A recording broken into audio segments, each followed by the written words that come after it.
Knight well mate. done How in the often end. do you see that? Amazing. Fantastic. Great stuff by Wesley there. Good conversion at the very end, equalizing the match at 6-6. God, seatbelts still mandatory. No momentum to speak of. Yeah. So we see this again. I thought that Wesley played, like, truly did play a tremendous game last time. I think he just got out blitzed or out time scrambled by Nihal, who put on a clinic. But this was really a beautiful game from Wesley in the opening middle game phase. Oh, yeah. So he for sure is going to want to repeat the opening. And by the way, that's a very important skill, to be able to separate the result of the game from the opening. Very often you lump those together and say, I'm never playing this opening again. But wait a second. If you were better, then it makes sense to repeat it. Nihal going for a different approach here. Oh, yeah. Yeah, the opening went terribly, but you won. And yeah, I keep playing it, hey. The good memory effect. Okay, so d5, d4 early. And what's going on here? Time for me to sip my root beer and let them calculate it. Well, d takes e4, then certainly it's the reactions. Knight takes e5. And I find that, like, all these kind of positions, I feel like when they start liquidating like this, it almost always just works out for black somehow.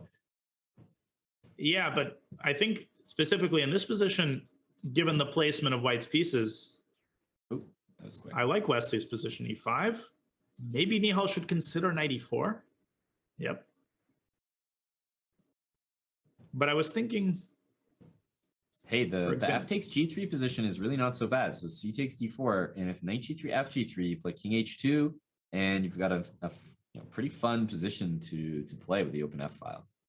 Yeah, and Nihal reacting correctly. He has to get stuff opened up, make something happen on the queen side. Maybe get a rook to c8. Wesley is eventually going to develop serious play on the f file, as you indicated. Imagine b4, right? Like, imagine white got b4. Black doesn't have c5 as a resource for counterplay. It's a really bad position for Nihal. So very important he did that. Brutal. Brooks. Okay, so he trades on d4. Will he take on d4 again, allowing the queen to centralize? No, he will not. Instead, like Wesley has been playing the whole match while holding a flashlight under his chin.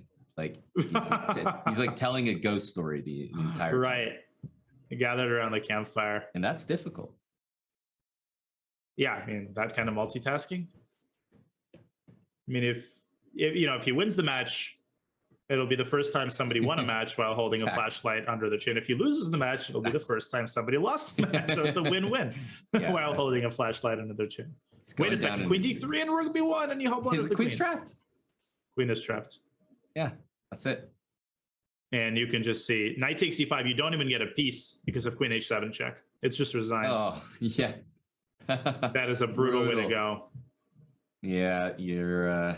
and, I mean, that was a pretty easy game. Like, I know there was a blunder, but I thought white's play was pretty concrete. That's 2 games now with great positions for Wesley. He's going to be repeating that as much as he can. Nihal needs to change, I think, either e4, e5, or to play a different line within the Italian. Because, again, it seems like Wesley is fully comfortable. He knows the ideas. He understands the proper transformations. You could see that reflected in the speed with which he played d4 and e5. And now it's Nihal's turn to step up to the plate. He's down by 1. 2 wins in a row for Wesley. Can he reverse the momentum with this important game? So, like you mentioned it, that Wesley is just like, ice in his veins, because he came in, lost the first game after playing so well, got out blitzed, and he just comes back and wins like the next 2 games. So actually all 3 games have gone pretty well for Wesley. We just witnessed some magic in one of them from Nihal. So Nihal really does need to step up and get on the board here for real. Yeah, and again, I'm not a big fan of how he's handling the opening here. This is some sort of weird Queen's Gambit accepted structure where white is down a bunch of tempi. I mean, you might have to go DC and go for one of these end games. Yep. And usually you can see when black plays b4, I mean, you don't want your knight to already be on c3. You want to be on b1 and then play knight d2, knight c4. But as you pointed out, b4, knight b1, you're just down 2 moves. right? And maybe not, no, no tragedy has occurred. White can play b3, bishop b2. But I wonder what Wesley's probably deciding whether to trade queens himself or maybe just to take on c5. And Nihal deciding not to give him the second chance to trade queens. Wow, knight a5 is such a great move, and it's not a move I would ever play in my life. And it just comes so naturally to people like Wesley. I mean, I'm completely on the same page. And one of the ideas is knight b3, just covering both of these squares and discouraging knight c4, and for this reason.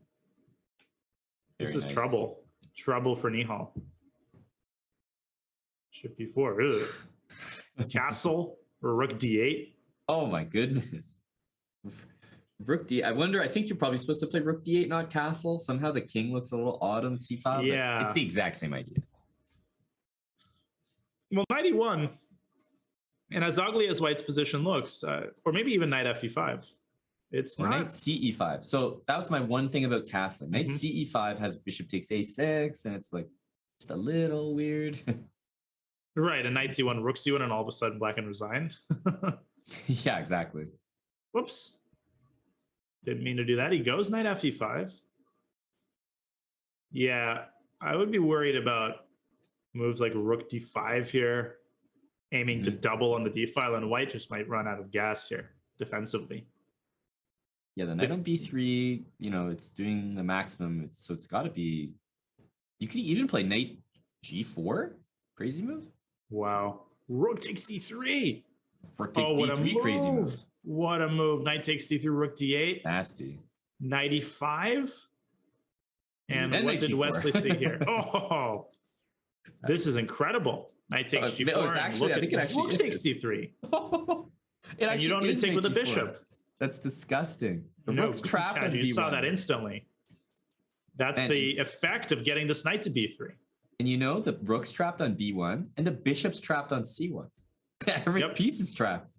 The knight on b3 is single-handedly freezing White's entire army on the queen side. Gross.